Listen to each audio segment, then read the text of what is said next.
My name's Evan Dickerson, aka Pico. My name's Evan. You're watching the Evan Dickerson Bluegrass talk show. Only on YouTube and on Facebook. Brought to you by the Bluegrass 24/7 Productions. One of the best media companies all around the world of bluegrass music. See you guys at a festival near you.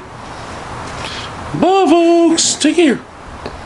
Howdy friends, this is Matthew Thacker, and I'd like for you to check out the Evan Dickerson Bluegrass Talk Show over on YouTube and Facebook, which is brought to you by the Bluegrass 24/7 Productions, one of the finest media companies all around the world of bluegrass music. That's right, folks, you heard me correctly. In addition to his photography and videography responsibilities over at Bluegrass 24/7, Evan Dickerson is bringing back the Evan Dickerson Bluegrass Talk Show for select premium live events beginning in 2025.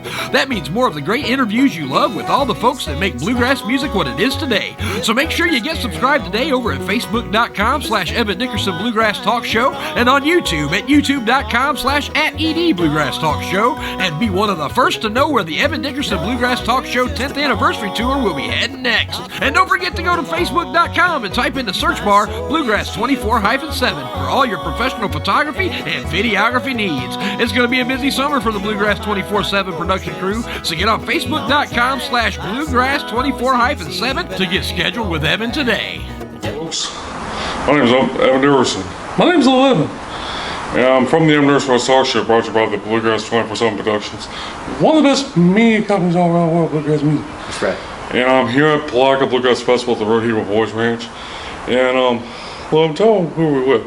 We're here with the guy singing the Bird song, aka Mordecai, Mr. Josh Williams. That's right. Hello, How you doing, Evan. Josh? Good, buddy. How are you? Hello, little Evan. Good to meet you. Good to meet you too. Tell me, how do you like being back here at Palaca Bluegrass Festival at Oh, man. Southern Legacy? I love this festival. I've been coming to this festival for a long time. First time I came, of course, with Rhonda Vincent. And yeah, so been coming for, 20 years nearly. 20 years? Yeah. And being back, crazy.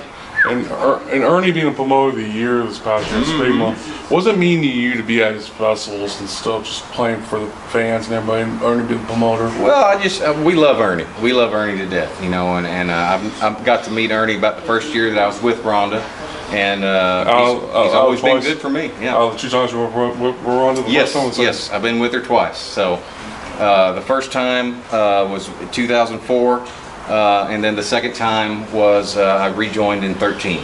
2013? I thought it was 2015. No, it was 13, Oh, beginning of 13. And because I had been on the road from when I left her band in 07, I started in 08 with Tony Rice. Oh, yeah. And I played with him until the end of 2012, and then went with Rhonda. What was it like playing with Tony Rice?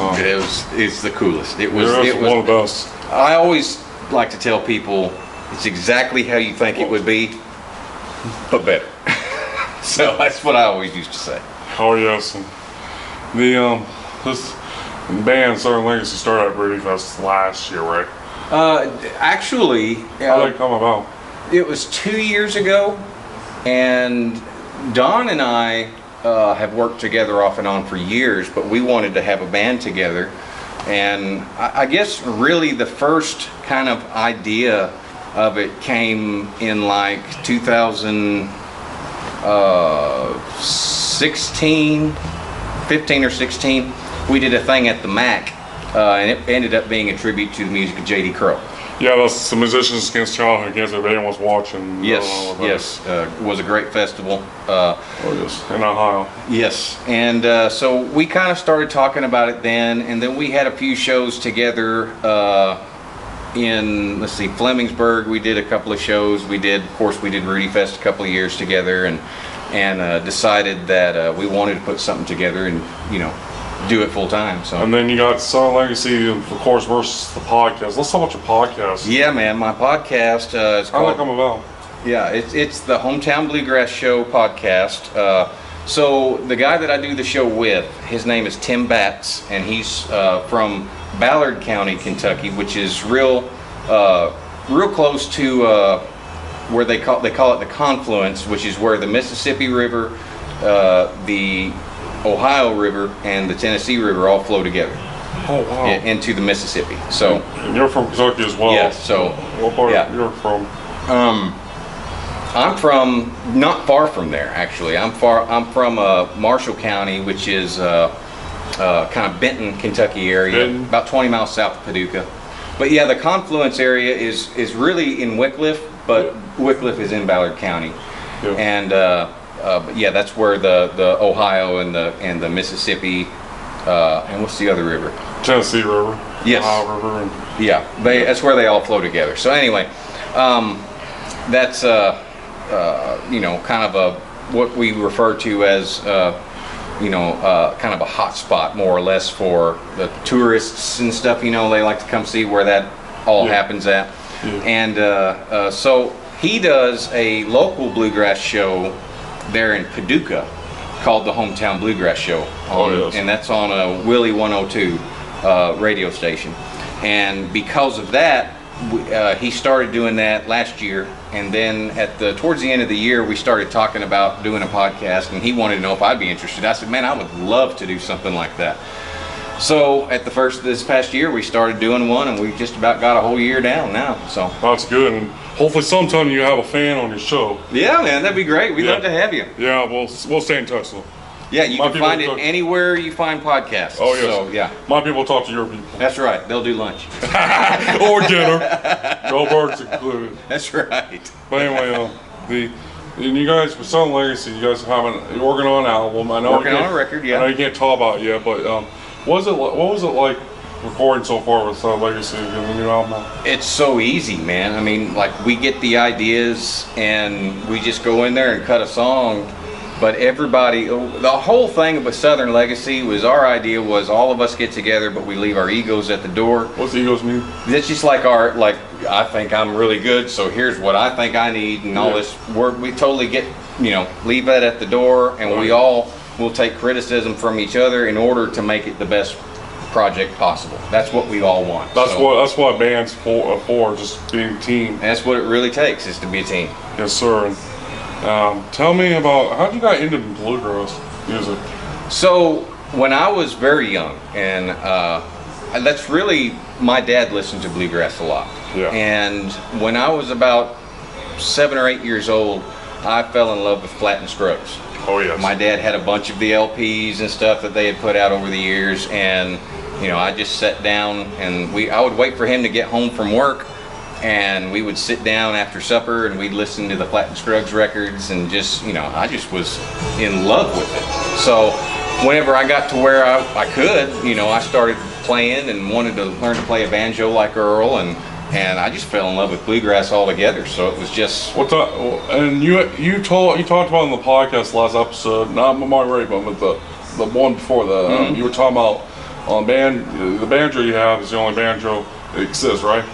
Okay, so yeah, I played Deering banjos for years when I was a banjo player, and when I was probably 17, 18 years old, I was really big into Sammy Sheeler, and he was still playing his old top tension back then. Oh yeah. So I wanted a top tension, so they built me one, and it was the only one that they've ever built until recently, and now there's one more, from what I understand. So now there's 2 of us out there that have one, stay tuned though. Yeah, stay tuned, there may be more, who knows. Yeah, stay tuned, but thank you so much, Josh. And thank you, Evan. Where they can find Southern Legacy at? We're on Facebook. You can check us out, Southern Legacy Facebook, and we're working on a website. Stay tuned for that. Yeah, so we'll have. And also, we'll make sure we're easy to find. And then the podcast is the Hometown Bluegrass Show. Hometown Bluegrass Show podcast. It's also on Facebook and yes, YouTube and yes. And what was it? I mean, I know I haven't watched much of the episode of Marty Raven yet, but what was it like to interview him with Tim Batts? It was cool, man. Marty's a really cool guy, and he's done a lot of cool stuff. I mean, of course, he's doing lots of big stuff with Shenandoah again. Marty. I've always been a huge fan of Marty's, and I got to play banjo with him a couple years ago he called me to come do a gig with him down. Actually, we came down here to Florida, but it was a lot of fun. So I've always been in awe of Marty. He's just been always one of my favorite singers. Oh yes. And a nice guy. Be sure to check out Josh Williams with Southern Legacy on Facebook, YouTube, wherever you can find him at. Or check out the Hometown Bluegrass Show podcast every Friday on YouTube. That's right. Or wherever you find the podcast at. Yep. And Lil Evan has a question. How come we know he has the bird song and monoclock?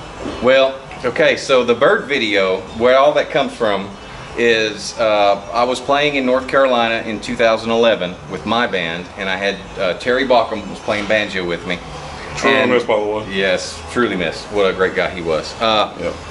So there were some birds that were chirping and stuff up in the rafters of the stage. Oh yeah. And they were very loud the whole day. But anyway, during that song, one happened to take flight, and he got as far as me, and he landed and hung out with me for a little bit.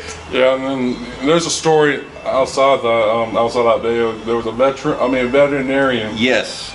You know, From this, and this is what I understand. I have never actually talked to her directly since all that happened. Yeah. But she was a veterinarian. She came down front, and I handed the bird to her because I'd always heard that once you touch a baby bird, like the mama won't have anything to do with it again. It's like or rabbits. anything. Yeah. I was watching Leave of the Beaver the other time. Yeah. I'll tell you more down to the interview. There you go. But anyway. So I handed him to her, and from what I understand, she took him home and raised him. He was a cardinal. He was a baby cardinal. A baby cardinal? Mm-hmm. And she took him home, raised him up, and then went to set him loose, out in her backyard. And he basically flew from her finger and lit into a tree and just stayed there. So from what I understand, when she comes outside to her backyard, he comes down and he, lights on her shoulder or just hangs out or whatever. So I haven't seen anybody from there since to know. Now it has 2 million views or billions of views. Yes, it has a little over 2 million views. So yeah, I'm very blessed, very lucky. Very lucky, man. Josh, thank you so much. Thank you, Evan. For the time. And you bet, buddy. Be sure to check out Southern Legacy again on Facebook or wherever you find the man, or go to Hometown Bluegrass podcast. Yep. Every Friday. Is that every Friday? Yes. And, weekly podcast every Friday. Every Friday, and stay tuned for more episodes to come out on Hometown. Yes, absolutely. And take care, Josh. And I'm Evan Dickerson from the Evan Dickerson Talk Show. Oh, one more question. Go ahead. Talk about your benefit coming up in. Oh, yes. So on November the 23rd, we've got a big benefit show coming up in Prestonsburg, Kentucky. It'll be at the Mountain Arts Center. It'll be us performing, Southern Legacy performing, but also Authentic Unlimited. My best bands. Yes, those guys are great, and they were our first thought and first call whenever we decided to do this. So there'll be us, and there'll be some special guests. Larry Cordell's supposed to be there. Tim Surratt's supposed to be there. One of the best overplayers in baseball. Yes, very good. Yes, and some other surprise guests. Stay tuned. I'm only going to say stay tuned, but that's right. But I want to hear about it when I get off the air. Yeah. But take care, Josh. You bet, buddy. Thank you, I'm Evan Dickerson. Thank you for doing what you do, too, buddy. Thank you. I'm Evan Dickerson from the Evan Dickerson Talk Show, and that's Josh Williams, the Birds song, a.k.a. Monica. That's right. You guys take care. See ya. Well, folks, my name's Evan. Hello, folks. My name's Evan Dickerson. Let's talk about YouTube and Facebook. Yes, sir. Let's subscribe to the YouTube channel, the Evan Dickerson Talk Show. Or you can follow the Evan Dickerson Talk Show on Facebook. Go to youtube.com/@ED Bluegrass Talk Show. Or go to facebook.com/the ED Bluegrass Talk Show. Look at the videos and a lot more. Subscribe or follow, or both. Now we're going down to follow you on Facebook and subscribe to it on YouTube. Subscribe and follow. Bye bye. See you on YouTube and Facebook.